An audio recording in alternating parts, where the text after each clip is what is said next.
Assalamualaikum warahmatullahi wabarakatuh.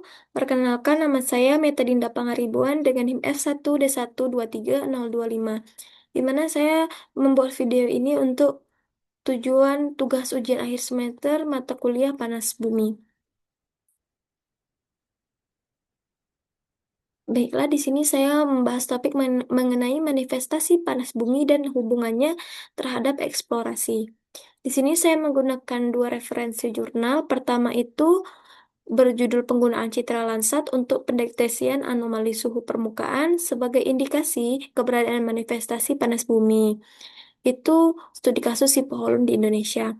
Selanjutnya ada Octaviani tahun 2025 yang mana berjudul Identification of Remote Sensing dengan datanya NDVI, LST, dan LULC on Geothermal Manifestation in Bondowoso Regency. Selanjutnya di sini pendahuluannya, yang mana dua jurnal ini membahas topik bagaimana sih manifestasi panas bumi seperti mata air panas, anomali suhu permukaan, dan zona altrasi dapat menjadi petunjuk awal dalam eksplorasi panas bumi.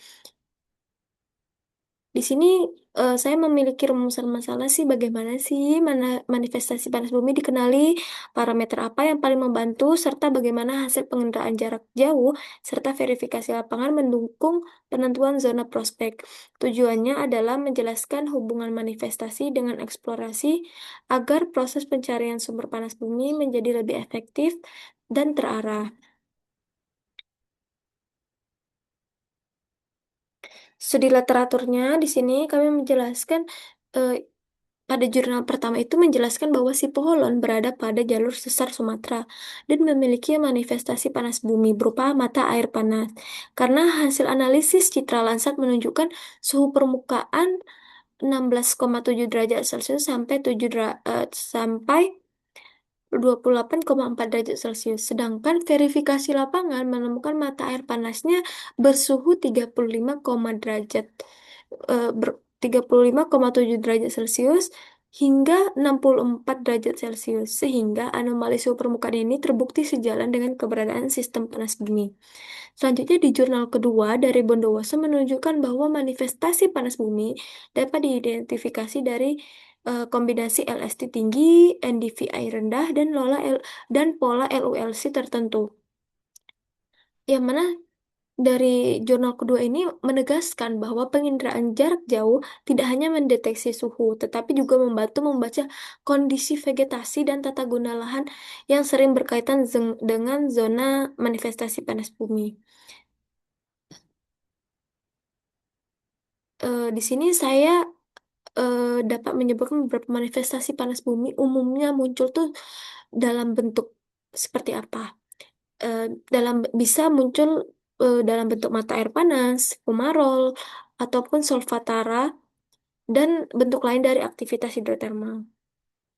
Dari hasil dan diskusi dari dua jurnal ini, pertama itu jurnal Sipohola menunjukkan bahwa daerah dengan anomali suhu permukaan tinggi berkaitan dengan jalur sesar dan lokasi yang sama ditemukan pada mata air panas di lapangan. Ini berarti manifestasi panas bumi tidak berdiri sendiri, tetapi biasanya dikontrol oleh struktur geologi yang memungkinkan fluida panas untuk naik ke permukaan. Selanjutnya, pada jurnal kedua, pada jurnal Bondowoso, manifestasi panas bumi paling mungkin muncul pada area dengan suhu permukaan tinggi. Vegetasinya jarang karena panas bumi tersebut memicu untuk vegetasi susah tumbuh dan penggunaan lahan tertentu.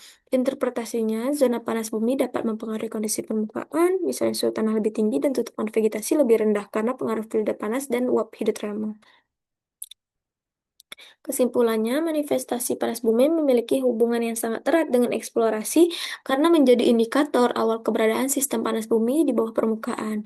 Jurnal Sipoholon membuktikan bahwa anomali suhu permukaan pada Landsat dapat mengarah pada lokasi manifestasi, sedangkan jurnal Bondowoso menunjukkan bahwa LST, NDVI, dan LULC memperkuat identifikasi zona prospek.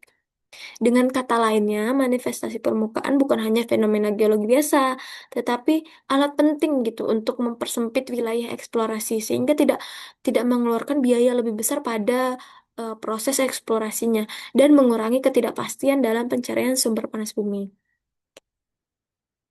Sarannya pada dua jurnal ini, saya memberikan saran eksplorasi sebaiknya tidak hanya mengandalkan satu parameter, tetapi menggabungkan data penginderaan jarak jauh, pemetaan geologi, dan verifikasi lapangan. Baiklah, sekian presentasi dari saya. Kurang lebihnya saya mohon maaf. Wassalamualaikum warahmatullahi wabarakatuh.